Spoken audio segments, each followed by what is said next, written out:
শরীয়তপুরের নড়িয়া ও ভেদরগঞ্জ উপজেলার কয়েকটি গ্রামে তীব্র খাদ্য সংকটে পড়েছে হাজারো বানর।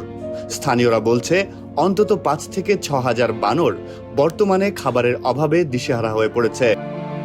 ফলে দল বেঁধে তারা বসত বাড়িতে হানা দিচ্ছে, যা এখন গ্রামবাসীর জন্য বড় উদ্বেগের কারণ হয়ে দাঁড়িয়েছে। বাসার ঘরে গিয়ে চাল ডাল খেয়ে এলায়, ভাত পানি খেয়ে এলায়, মুড়ি চুরি খাই এলায়। দরজা খোলা থাকলে ওরা ঘরে যায়, মানে সব খাবার খায়, পায়খানা প্রস্রাব করে, মানে অত্যাচার করে। এরা রান্না করতে গেলে মনে করেন এই খাবার লয়ে জায়গা একটু ঘরে গেলাম আর খাবার লয়ে গেল, দরজা আবজা থুইলাম, দরজা খুললা খাবার লয়ে গেল গা, এসব ইয়া করে। প্রায় ৫০ বছর ধরে এই এলাকায় বানরগুলোর বসবাস। আগে আশেপাশে প্রচুর ফলদ গাছ থাকায় তারা সহজেই খাবার পেত, কিন্তু সময়ের সাথে সাথে ফলদ গাছ কমে যাওয়ায় তাদের স্বাভাবিক খাদ্যের উৎস প্রায় বন্ধ হয়ে গেছে। বর্তমানে বানরগুলো খাবারের খোঁজে মানুষের ঘরে ঢুকে পড়ছে, রান্নাঘর, উঠান, এমনকি শিশুদের হাত থেকেও খাবার ছিনিয়ে নিচ্ছে। অনেক সময় তারা খাবার নষ্ট করে, এতে শিশু ও বয়স্কদের মধ্যে আতঙ্ক তৈরি হয়েছে। তবে স্থানীয়রা বলছেন সবকিছুর পরও তারা বানরদের মারধর করেন না, কারণ তারাও ক্ষুধার্ত প্রাণী।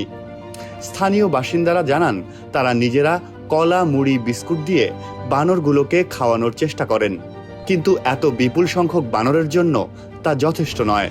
খাবার টাবার দিয়ে আমরা আসলে আবার ওরা নিয়েও খেতে পারে, আর আমাদের ঘরের থেকে নিয়েও খায়। আমাদের ঘর থেকে খাবার নিয়ে যায়, আমরা অনেক সহানুভূতি দেখানোর জন্য অনেক সময় অনেক খাবার আমরা দেই, কিন্তু আমরা তো ওরকমভাবে সচ্ছল না যে কিনা আমরা দিতে পারবো অতটুকু। বন বিভাগ বলছে শরীয়তপুরের ওই এলাকায় বানরের বসবাসের বিষয়টি তাদের বিশেষভাবে জানা নেই। তবে উপজেলা প্রশাসন বানরগুলোর জন্য দ্রুত একটি প্রকল্প নেওয়া এবং প্রয়োজন হলে নির্দিষ্ট স্থানে পুনর্বাসনের ব্যবস্থা করার কথাও জানিয়েছেন। কিভাবে এই বানরদেরকে খাওয়ানো যায় বা তাদের খাদ্যের ব্যবস্থা করা যায়, এটা নিয়ে স্থানীয় যারা জনপ্রতিনিধি আছে তাদেরকে নিয়ে আমরা বসে যে কোনো প্রকল্প গ্রহণের আগে একটা অ্যাসেসমেন্টের দরকার আছে, ডেটা কালেকশনের দরকার আছে।